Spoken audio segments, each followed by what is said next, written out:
we're trying to build a framework.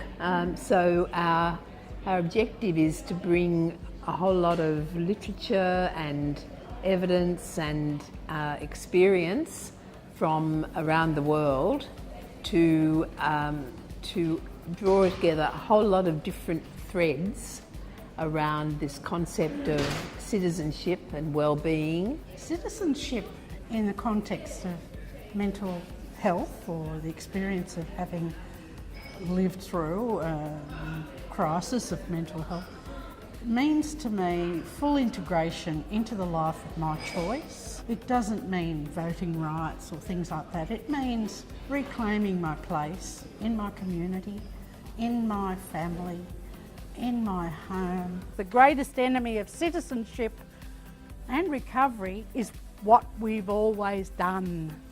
Let's break that mould today and keep breaking it, because I'm going to talk about some very sacred cows today, and I've got a big shotgun for them. An intellectual shotgun where we're going to look very seriously at recovery and citizenship. I'm not going to do it for you, you're going to do it, but I'm just going to parade the cows around the show ring, and you're going to decide which one lives or dies. I think that if you make a mind map of the constellation of connections that are in this room now, we all hear these ideas and we go back to our networks, our connections. We've got so many levels of influence represented here, that in itself is going to be an outcome, because we will all be listening, we will be changed by each other's ideas, and we will leave here with something we didn't come with. The clusters of the model of citizenship that they've worked out are personal responsibilities, government and infrastructure, caring for others in the community, civil rights, legal rights, choices and stewardship. So under personal responsibilities we have personal values which apply to the individual, human dignity, taking care of responsibilities, government and infrastructure as civic issues and duty to society, caring for self and others is giving back, having respect, choice, personal obligation, safety and community. Civil rights, having a voice and having an opinion. Equality, the right to refuse, and freedom. Legal rights, the rights and laws, democracy and privilege. So I just wanted to bring it back to the 5 R's. Yeah. So I might have a right. Yep. But within society, I don't have the resources or the access or the... Okay. To, so the 5 R's, R's. do you want to put so the 5 R's down? Just to be careful about just making it focus just all on rights. Not, I mean, to me, citizenship, from my understanding, is not just all about rights. Yes, maybe a priority is rights, but if the society or community don't have the resources, or don't have the, if I don't have the relationships, you know, which is the other, a couple of other R's, then my right, even if I have it, I'm not able to fulfill it or to get it, claim it.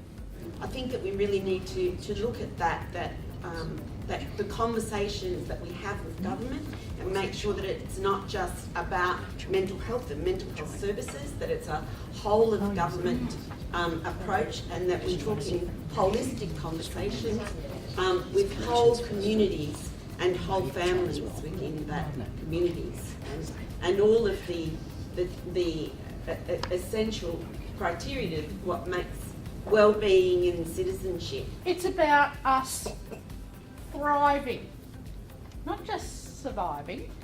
And most of our service paradigms teach us to help the person survive. I think there was some very passionate discussion earlier about suicide prevention programs. If you're thriving, you're not attempting suicide. You've got a purpose, you've got a reason to be, and you're valued.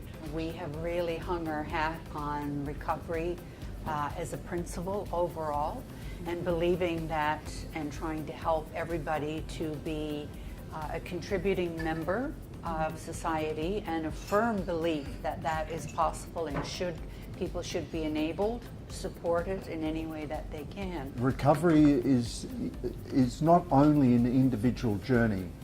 Experiences such as hope, meaning, identity and empowerment emerge at the intersections between people, their relationships and environments.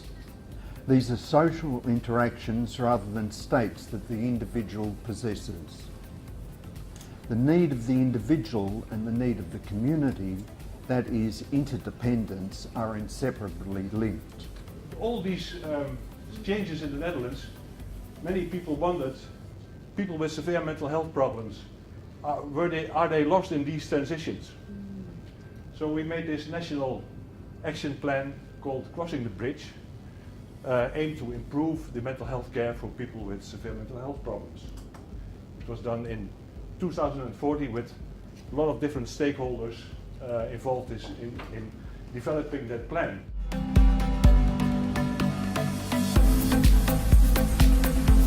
Of course we know the concept of citizenship in Holland too, but how to promote citizenships for mental health care consumers, that's I think a good thing to take away from here, from this conference, to the Netherlands and learn how to facilitate it in our country. There are important relationships, family, clinical teams, community, but there was a lot of talk about the quality of those relationships. Relationships that prioritise the best interests of you as a person.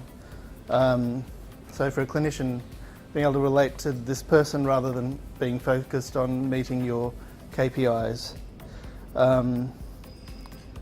Relationships that strive to be transparent and are prepared to engage, continue to engage in difficult conversations.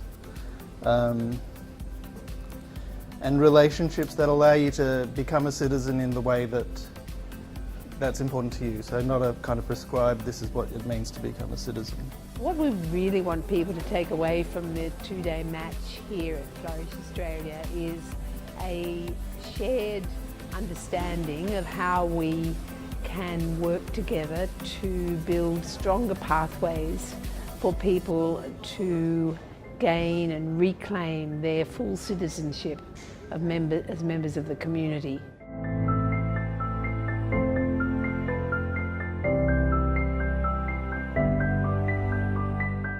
I think that it's really important to attend these conferences because you hear about groundbreaking stuff from the world over, you know, all different countries coming together to share their experiences, and inevitably the people that come to these things are people that are really passionate about making a difference, and they tend to be brave people. They tend to be people where it is about service to people rather than about the service. Or about themselves. There's been various initiatives and policies in the UK that are really trying to drive, I suppose, an increased emphasis on choice and on integration and on the expansion of personalised services, and within that there's concepts of recovery. So it's firmly embedded in policy, but as we've heard, just embedding it in policy doesn't mean that it necessarily translates into practice. So I want to challenge the common perceptions around recovery. Recovery doesn't happen in a void. Recovery happens when we address the person's need and offer them hope in that redressing. And I think that's the missing link in discussions about recovery and citizenship.